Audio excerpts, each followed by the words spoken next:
مصر کے ایک بہت بڑے عالم حضرت محمد بن علی مرادانی رضی اللہ تعالیٰ عنہ رحمۃ اللہ تعالیٰ علیہ فرماتے ہیں کہ ایک بادشاہ تھا مصر کا، اس کا نام تھا احمد بن طرطوس۔ کہتے ہیں کہ میں جب وہ دنیا سے چلا گیا، یہ مصر کا ایک بڑا بہت عظیم ایک بادشاہ گزرا ہے، اور اس نے اسلامی سلطنت کے اندر بہت زیادہ کام کیا اور بہت زیادہ اضافے کا یہ باعث بنا۔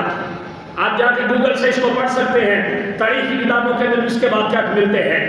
فرماتے ہیں کہ جب وہ دنیا سے چلا گیا، بڑا مشہور تھا، لوگ سمجھتے تھے بڑا اخلاق کا پابند ہے اور بڑا اچھا بندہ ہے، بڑا منصف ہے، بڑا پیارا ہے اور بڑا باکمال ہے، اسلامی سلطنت کو اسلامی اصولوں کے مطابق لے کے چلتا ہے۔ فرماتے ہیں کہ میں نے اس کی قبر سے تقریباً ہر دوسرے دن گزرتا تھا اور وہاں میں قاری کو دیکھتا تھا، وہ قاری اس کی قبر کے اوپر تلاوت کرتا تھا، قرآن پڑھتا تھا۔ کہتے ہیں کہ ایک طویل عرصہ گزرا، میں یوں ہی گزرتا تھا، قاری قرآن پڑھ رہا ہوتا تھا، آتے جاتے میں قاری کو قرآن پڑھتے دیکھتا تھا۔ فرماتے ہیں کہ پھر ایک وقت ایسا آیا، ایک دن میں گزرا، وہ قاری موجود نہیں ہے۔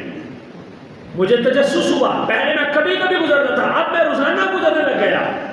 تجسس ہوا، آج وہ قاری کہاں پہ ہے، کہیں مر تو نہیں گیا، کہیں دنیا سے چلا تو نہیں گیا۔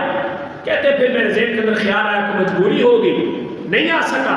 فرماتے ہیں کہ میں نے دوسرے دن دوبارہ گزرا، دیکھا قاری نہیں ہے، تیسرے دن پھر گزرا، دیکھا قاری نہیں ہے، چوتھے دن پھر گزرا، دیکھا قاری نہیں ہے۔ فرماتے ہیں کہ میں اس قاری کا پتہ پوچھتے پوچھتے تلاش کرتے کرتے اس کے گھر چلا گیا، دیکھا تو قاری صحیح سلامت ہے، کوئی بیماری نہیں، کوئی عذر نہیں، کوئی موت نہیں، کوئی مفلوج نہیں ہوا، کوئی معذور نہیں ہوا، کچھ بھی نہیں ہوا۔ میں نے اس سے پوچھا کیا ماجرا ہے، کام تو نیک کرتا تھا، کیوں چھوڑ دیا؟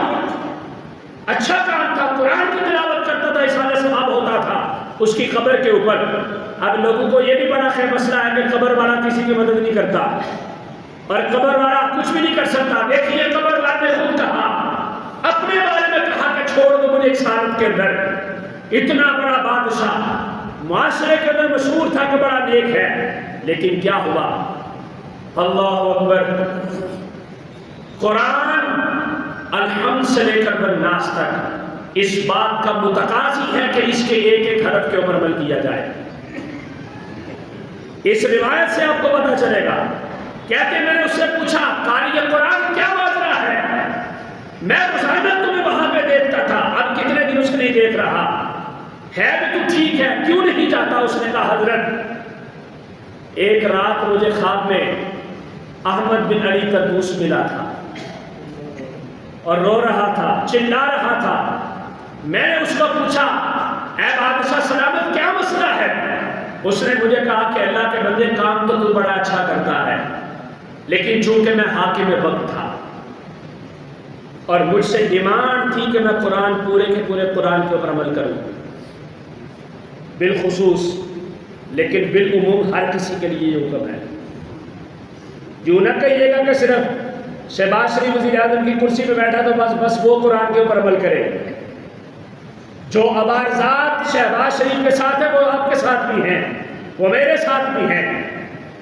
ہم سب کے اوپر یہ بات لازم ہے کہ ہم پورے قرآن کے اوپر عمل کریں۔ اس نے کہا کہ میں حاکم وقت تھا، بالخصوص میرے حلف نامے کے اندر یہ سیکھ موجود تھی کہ میں قرآن اور سنت کے مطابق فیصلے کروں گا، قرآن اور سنت کے مطابق اپنی زندگی کو گزاروں گا۔ چونکہ میں لوگوں کے لیے ایک مشعل راہ تھا، لوگ مجھے اپنا سردار سمجھتے تھے، میں جدھر جاتا لوگ اس طرف جاتے، میں جدھر سے منہ پھیر لیتا رہا ادھر سے منہ پھیر لیتے تھے۔ لیکن پھر بھی کبھی کبھی ایسا ہوتا تھا کہ میں قرآن کے کچھ احکام کے اوپر عمل نہیں کرتا تھا۔ اس نے کہا کہ اللہ کے بندے، قرآن کے کچھ احکام کے اوپر عمل نہ کرنے کی وجہ سے جب تو ان آیات کی تلاوت کرتا ہے،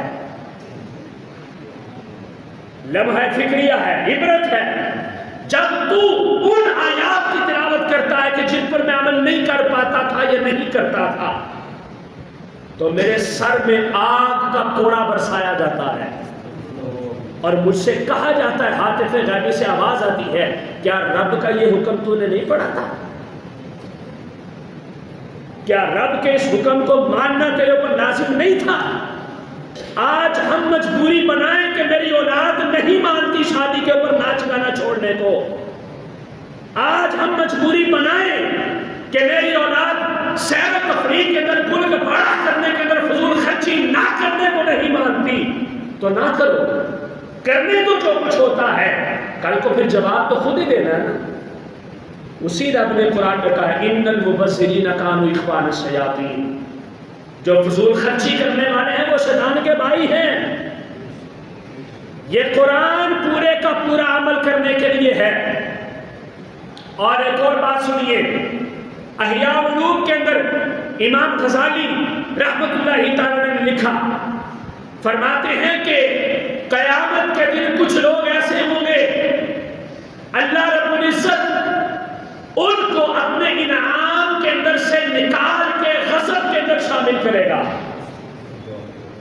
سوال پوچھا جائے گا کہ یہ کون لوگ ہیں, تو قدسی بتائیں گے, فرشتے بتائیں گے کہ یہ لوگ وہ ہیں کہ جو اپنی مرضی کی آیات پہ عمل کر لیتے تھے لیکن مرضی کی آیات کو چھوڑ دیتے تھے.